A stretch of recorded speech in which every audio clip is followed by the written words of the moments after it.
Bem, aqui nessa questão ele fala o seguinte, como visto no vídeo acima, há uma associação entre o sensor Hall e o LED do circuito. A partir da variação do campo magnético, há uma variação também da intensidade do LED.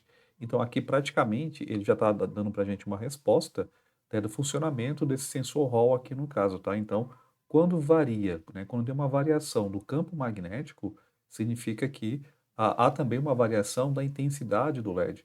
Então, para o LED funcionar, tem que ter uma variação no campo magnético. Então, quando não tem essa variação, né, a gente também não tem aqui o LED, né, a intensidade do LED variando, tá? Qual das alternativas abaixo melhor resume o funcionamento do sensor nessa situação? Então, aqui vamos ver uma por uma, né? Mas voltando aqui à questão, voltando aqui à alternativa, o que que ele diz aqui? Quanto maior o campo magnético, maior a corrente elétrica induzida no circuito, fazendo com que o LED se acenda. Bom, aqui o item está errado por quê? Porque o LED já estava aceso, né? Então, se ele já estava aceso, então aqui não foi aqui o campo magnético que acendeu, aqui o LED não, tá bom? O que que diz aqui o item B? O item B fala: o sensor Hall reage à presença de um campo magnético externo, fazendo com que os elétrons sejam atraídos pelo ímã.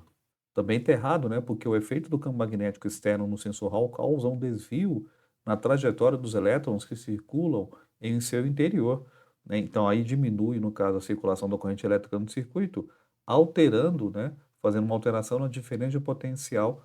O que acontece, na verdade, é que os elétrons em movimento podem interagir com o campo magnético e terão sua trajetória, né, alterada em razão da ação da força magnética que atua sobre eles, tá? Então, aqui o item B tá errado por esse motivo, tá? O que que diz aqui o item C? O campo magnético gerado pelo movimento dos elétrons no circuito faz com que o sensor Hall reaja a este campo, interrompendo a circulação de corrente no mesmo.